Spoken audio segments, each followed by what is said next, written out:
There is a test anyone can do right now. Sit in a chair. Cross your arms over your chest. Try to stand up without using your hands. If you needed to push off, or if you felt any difficulty, your body is already losing the battle against sarcopenia.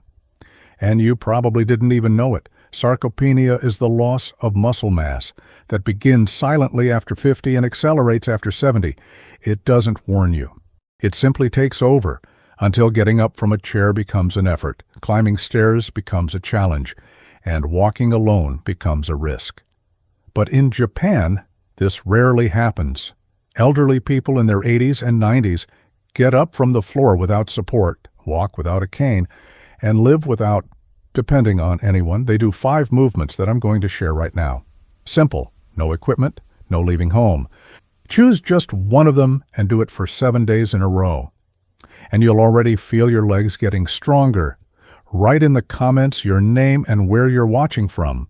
We reply to everyone. Exercise 1. Hip bridge. This is the exercise that corrects posture, protects the spine, and restores strength to one of the most neglected areas of the body after 60, the glutes and lower back. When this area loses strength, the body compensates with a hunched posture, back pain, and difficulty getting out of bed or climbing stairs. The hip bridge reverses this pattern safely and effectively. No impact, no equipment, and no need to leave the floor. Lie on your back on a firm surface with your knees bent and your feet flat on the floor, hip-width apart. Arms extended alongside your body with palms facing down. From there, contract your core and glutes and lift your hips off the floor until your body forms a straight line from shoulders to knees. Hold at the top for 2 to 3 seconds, squeezing your glutes firmly. Lower slowly, vertebra by vertebra, until your hips touch the floor again. That is 1 repetition. Do 10 to 15 repetitions on alternating days. When it becomes easy, try the single leg version. Extend one leg while lifting your hips with the other. You'll immediately feel how much harder the glute and core have to work to maintain stability with just one point of support. But here is something few people know. Strengthening the glutes alone is not enough. There is a neighboring muscle that most people completely ignore and that is responsible for up to 40% of walking instability cases in elderly adults. The next exercise will work exactly that muscle. Exercise 2, side leg raise. This exercise works a muscle that rarely gets attention, and that is one of the main causes of falls in elderly adults, the gluteus medius. It is the muscle that stabilizes the hip with every step you take.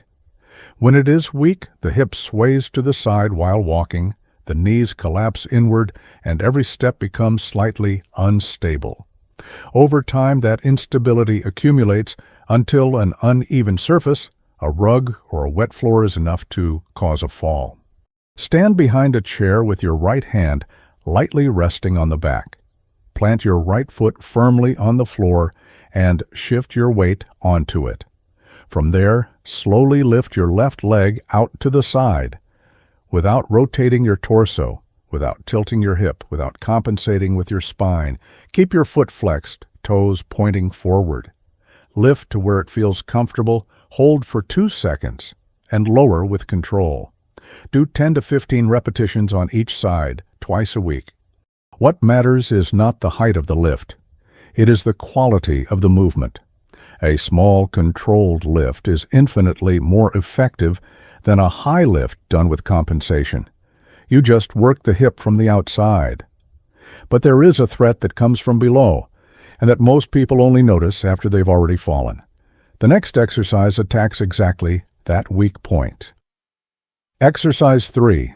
Chair squat leg strength is the #1 indicator of how long a person will maintain their independence. And the chair squat is the most direct and effective exercise to rebuild it, because it replicates exactly the movement you do dozens of times a day, getting up from a chair. Sit at the edge of a firm chair with your feet flat on the floor, hip-width apart, directly below your knees, not too far forward, not tucked back under the chair. Cross your arms over your chest. Lean slightly forward from the hips, keeping your spine straight and your chest lifted. From that position, press through your heels and rise slowly to standing, without launching yourself up, without using momentum. Pause for 1 second at the top with your hips fully extended. Then lower back down with the same control, hinging at the hips first before the knees, and sit as softly as possible, without letting your weight drop. If you can sit back down without making a sound, your muscles are doing their job. That is 1 repetition. Do 10 to 15 repetitions once a day. People with sarcopenia have a 2.3 times higher risk of suffering a fracture from a fall, and the main cause of sarcopenia in the legs is exactly the lack of this type of strength stimulus. The chair squat reverses this process directly, working the quadriceps, glutes, and core all at once. When 15 repetitions become easy, try doing the lowering phase to a count of 4 full seconds. Your legs are now stronger, your hips more stable. But there is an organ inside your body that is being ignored, and that, when it fails, turns every step into a silent threat. The next exercise is the only one that works directly on it. Exercise 4. Calf raise.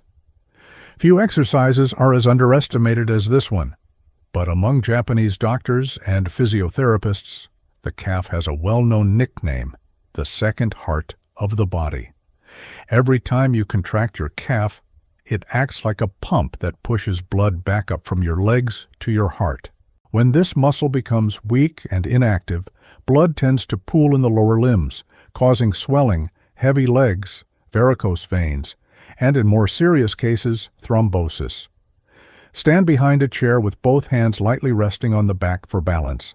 Plant both feet firmly on the floor, hip-width apart. Lift your heels, rising as high onto your toes as you can. Pause for 1 second at the top, feeling the contraction in the calf. Lower slowly, controlling the movement back to the floor. That is 1 repetition. Start with 15 repetitions and progress to 30 over the following weeks. Unlike the other exercises, this one should be done every single day, because circulation cannot stop. When the basic version becomes easy, try the single-leg version. Lift only 1 heel at a time, holding the chair for balance.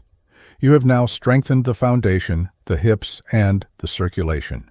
But there is a system inside your body that begins to deteriorate after 60 in complete silence, and that none of the previous exercises can train on their own. When it fails, the brain loses half a second of reaction time, and half a second is exactly what separates a stumble from a fall. The last exercise was developed specifically to reactivate that system. Exercise 5, Single Leg Balance. This is the simplest of the 5 exercises, and the most powerful, because it trains directly the system that fails in the second before a fall. The coordination between your eyes, inner ear, and the small stabilizing muscles of the ankle. Research from Stanford University showed that elderly adults who regularly practice balance exercises have better memory, greater mental clarity, and a lower risk of dementia. Because these exercises stimulate communication between the brain, muscles, and joints. Stand behind a chair with your fingertips lightly resting on the back. Plant your right foot firmly on the floor and lift your left foot, keeping the knee slightly bent. Stay like that for 30 seconds. Switch legs and repeat. Do 3 times on each side. Keep your shoulders back, chin level, and eyes fixed on a point on the wall ahead, not on your feet. As you progress, try lifting your fingertips off the chair until you no longer need the support. When you feel confident, close your eyes for a few seconds and feel how hard the body has to work to stay stable without visual reference. Never do this without the chair nearby. Choose one of these exercises today, just one, and do it for 7 days in a row. Then come back to the comments and tell me what changed. I read everything. If this video helped you, share it with someone who needs to hear this, and subscribe, because next week there is more. See you then.